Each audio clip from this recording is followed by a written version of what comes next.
Hola, buenas tardes. Muchas gracias por tu gran bienvenida. And that is all the Spanish I have for today. I know, I'm ashamed. I wish I could come and talk to you in better both English and Spanish, but I do thank you for your welcome. I thank Ricardo for the wonderful invitation in this incredible festival, and just thank you for being here. It's such a pleasure. Let's talk about the future of life. Now, this is something I think about a lot because I work in biotechnology, and there are things that I've worked on, things that I get to see every day that I think are really changing the future of life. But maybe more importantly, I have twin teenage kids, and I think a lot about what is the future that we're building for them to live in, and what is that going to look like. So what is the future of life? And I think, like a lot of things living in this century, our future is determined by these new tools, these new superpowers that technology gives us.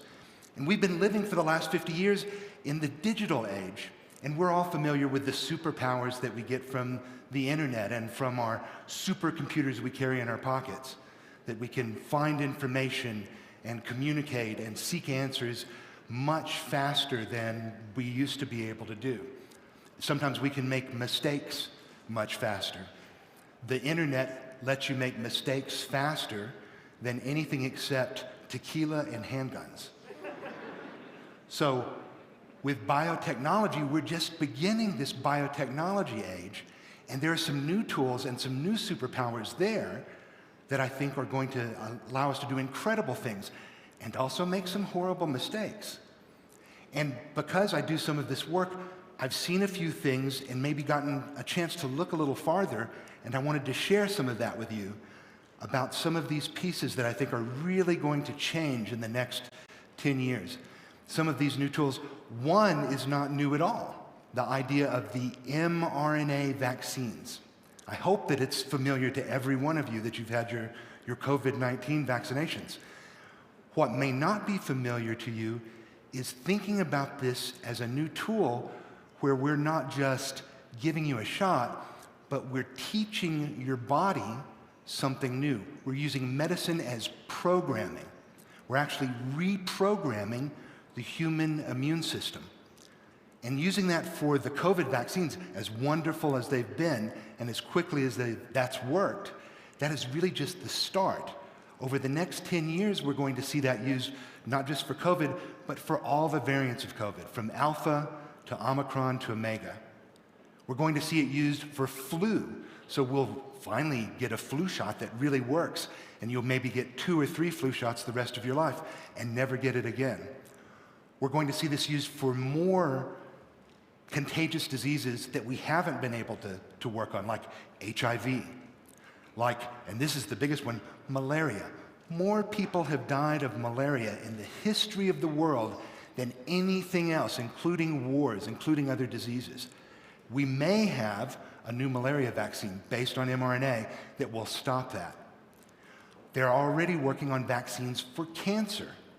And what's maybe even more incredible than that, mRNA-based genetic engineering that would change the ability for you to get a heart attack or to get Alzheimer's. What if this is the new tool that really wipes out disease? What if we could live in a world where people never suffered from these diseases? What if we could live in a world where everybody had enough to eat inexpensively without hurting the environment, and no animals had to die for that to happen? What if we could make a meat machine where we take just a few cells from an animal, we reproduce those cells, and we're able to make those and form those into a steak or a piece of bacon or a sausage that is delicious and nutritious and very real. It's still made of meat. I have one of my kids really wants to be a vegetarian. They believe in the health part, they believe in the ethical part, but they love sausage. They're like, Dad, we need to hurry up and make this machine. And they really talk about it a lot. They're convinced that it's something that has to happen. My other kid just loves bacon and doesn't care how many pigs have to die for him to get it. So there you go. As we go and we've found out more and more about DNA and how cells work, we've learned how to reprogram cells so that they make not just what they naturally make, but they make things that we want them to make, things that we need them to make, things that today we make in factories that we manufacture. So this is an incredible idea, the new future, where we make our food, as we talked about, our fuel, our fibers, the things that we wear, might all be made by biology. Mother Nature is an incredible creator. She already makes things as diverse as giraffes and coral reefs, right? So what else could we make? And maybe more important than that, what could we unmake? We could maybe go and undo some of our mistakes. So this idea that we could go and take plastic that's in pollution and break it down. Or we could go and take CO2 out of the atmosphere. The things that we could unmake may actually be how we use these technologies to save the planet. So those things are great, but they're in our future. How do we get that best future? How do we bring that about? And after working in this field for a long time and being so privileged to be on teams where we've been able to create things and invent things, or been able to invest in companies that are working on this, the thing that I think is the most important thing that we could do that moves this along the quickest is to make sure we put these tools in the hands of the next generation of scientists, of engineers, of makers, and especially of small, new startup companies. And that's why we created BioCurious. BioCurious is a hackerspace for biotech. It's the first one in the world, and our mission statement is to make biotechnology accessible, affordable, and open to everyone. It's located in the center of Silicon Valley, and I have so many stories I could tell you about what it was like to work on this with a group of incredible people who created it. This is what it looked like on the first day that we opened. We'd had a Kickstarter campaign and raised money. We bought lab supplies. Everybody who had lab equipment, some of us scientists and inventors in our garages, we brought that. We bought lab equipment off of eBay that was broken and fixed it. We even built our own furniture. You can see we're better scientists than furniture builders. The furniture, But it was wonderful to have this open. But let me give you an idea of what we do there. One of the things we do is we teach classes. One of my favorite classes is a hands-on genetic engineering 101 class. We teach students to take a bacteria, how to raise it and grow it, and take DNA and put it in the bacteria so that that bacteria then glows green under a special light, something that never happens in nature.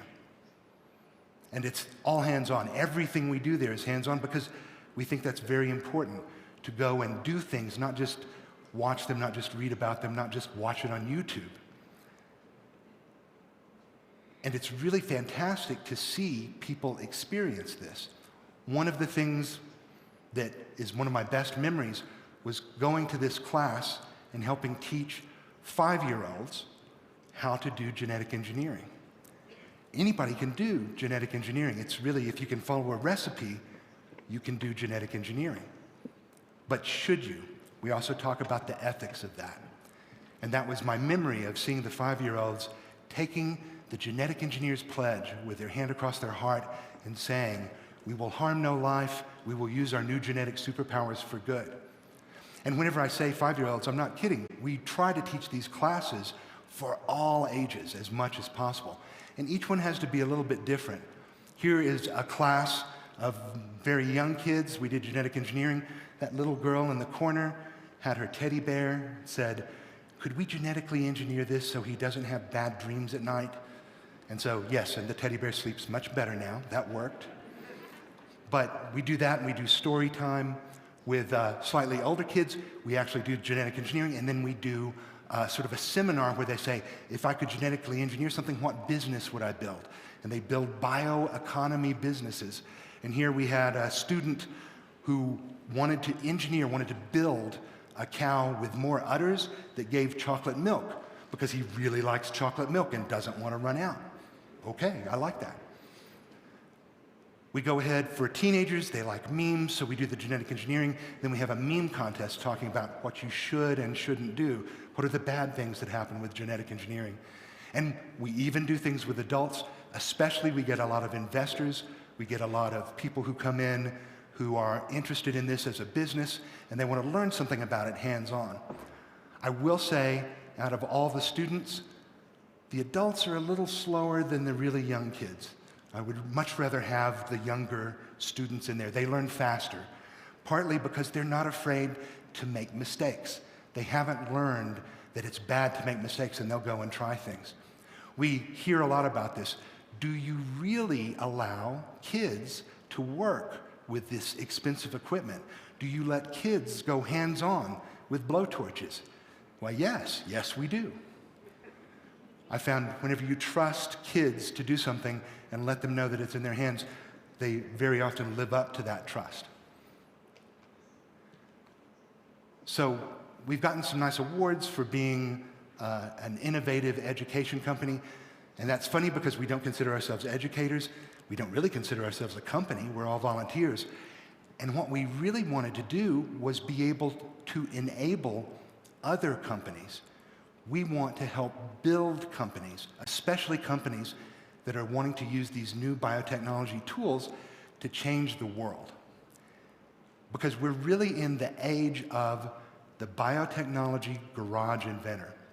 If in Silicon Valley you can have two guys in a garage with laptops and they start the next Facebook or Apple or the next big internet company, why can't you have a girl and a guy in a garage and they start the next big company to wipe out cancer? Often the reason that they can't do that is they need $1 million worth of machines before they can get started. We give that to them, and they can come in on day one and use all the equipment in our lab. Let me share with you one example that I just love this particular example. The company Miraculous. Almost 10 years ago they started, and in fact, Miraculous, one of the co-founders, the original CTO, is Jorge Soto, and I know some of you guys here know Jorge. He's a very proud son of Mexico, and he's just one of the best people that I've ever met. They did all of their first work. They developed their prototype and their proof of principle in BioCurious. And they did it very quickly, very cheaply, determined they could do it. And then over the last 10 years, they're a 10-year overnight success story. They've worked on this technology, and they've gotten it to the point where instead of what we have to do in a lab, where we follow our recipes and move little bits of liquid around laboriously and by hand, they have all of this shrunk down to a small chip, and they're able to move liquid around using microfluidics. This is very impressive. These are machines that are now in labs all over the world, and they're now a huge player on the biotechnology front. This is what we mean when we say we want to enable these companies to change the world. We've had over 50 companies come out of BioCurious, launch there and go out into the world. They've received over $250 million in follow-on funding. We're seeing this model be copied in universities, in innovation spaces, and in large companies that are wanting to do their own hacker spaces to attract inventors and partners in their work. And we are seeing these hacker spaces being built all over the world. I like to tell people we are everywhere. And if you look at this map picture, this is a very recent picture from DIYbio.org. DIYbio.org charts all of the different hacker spaces and labs and groups working on this. If you want to find one near you or you want to start one, go there. You can also communicate with different people, find their websites, find their social media on there. I've been really privileged and lucky as I travel around the world for business. I'll take a side trip and go to some of these different hacker spaces and get to see what they're doing. And they're all different. They're all unique. They have these people. Some of them want to work on starting new companies. Some of them want to work on education. Some of them are all about art. And bio art is really weird and cool. Some of them are activists. The one thing they have in common is they want this technology to be in more people's hands so they can use it for good and understand it. So before I leave you, I want to share some of the lessons that we learned when we were building BioCurious. And these are not lessons about biotechnology, not really lessons about how to do a lab, as much as they're lessons about how to live in a world that technology is changing so quickly. I think that they have some use, some utility for somebody who is in a business, whether it's new or old, large or small, and you're having to surf the wave of technology. And especially, I think it's got some use for students who are looking at living in this world and trying to chart their path and navigate to good success. So the first lesson is a prototype beats a plan. And what I mean by this is going and just trying something is better than sitting around talking about it or thinking about it. And there's a reason for this. We're in the middle of this exponential revolution. Knowledge is doubling all the time. The time is getting shorter and shorter. What that means for us practically is the past is no longer a guide to what is possible in the future. You can't figure out what's going to work by looking at how other people have done something. You've got to go out and try it and do it. We have new inventions, we have new recipes. Borders are moving, right? Limits vanish. So if you want to do something new, whether it's make a new invention or make a new business, the best thing you can do is go out and try it. Even if you fail, you will have learned something. Especially if you fail, you will have learned something. Second lesson, community is the secret ingredient. When we built BioCurious, we thought we were trying to find a place, a building, that we could take all of our different machines and equipment and put those inside so we could go and do work. We were wrong. What we were really doing was finding a place where people could come together and meet each other and talk about what they were doing and find expertise and knowledge, find apprentices and masters, go ahead and share their dreams about what they wanted to work on, and even find better dreams. It turns out that the social part of being in a space like that and being able to talk to other people was sometimes more important than the structure or the tools that were in it. And the people that would meet and the networks that would form were just amazing. I get asked all the time, somebody will say, I want to form an innovation space. I want to make a biohacker space. I want to do something. Will you help me? And let me say, I love being asked that. And if you ask me that, if you want to do that, my answer is yes. But the first question people always ask is, what's the list of equipment I need? What can I go ahead and buy and put together so people will come to my space? That's the wrong question to ask. Do not start with an equipment list. What you want to start with is the people. Find the people who share your dream, the people who want to do a thing. If you don't already know them, then have a meetup or go post flyers around campus and get everybody together and have a pizza and have somebody come in and give a lecture, and you will find people who want to do the thing that you want to do, who share your dream, or who have better dreams even than what you dreamt of that you can build on. This is the way to go. Last piece. Find the overlap, find the edges. Anytime you want to work on something, the best, most interesting, newest breakthroughs are not in a single field anymore. They're not in a narrow place, a narrow piece of study. They're where all these different fields overlap. I don't really work in biotechnology anymore. I work in biotechnology and artificial intelligence and material science. And sometimes I know frighteningly little about some of those other things. So you've got to learn and know about a lot of things, or you've got to know more about what's going on in all of these spaces, know people who know about all of these spaces. You've got to have a team that can all communicate together, or be that communicator, that translator, where you can go ahead and somebody who is in artificial intelligence and somebody who's in material science say, what they really mean is this. And the best way to learn a new field is to look at the edges of the field. If you want to see how big something is, you have to see the edges. The edges are where everything's happening. They're the borders. You want to know what's possible, what's almost possible, What can we do? What can we almost do? And then if we move those borders just a little bit, what's the new thing that we can do? So, what is the future of life? I think it's more tools and more hands, and you get more breakthroughs. And those tools work best in hands that are not just governments and big universities and big corporations. They're in the hands of our youngest, newest students, in the hands of the smallest companies and the newest startups, because they can take those much farther, much faster. Whenever they do, that's when we democratize biotechnology, and that's whenever we get a revolution. So, viva la revolución científica. Thank you so much for your attention. Have a great festival, and go and have and build a great life.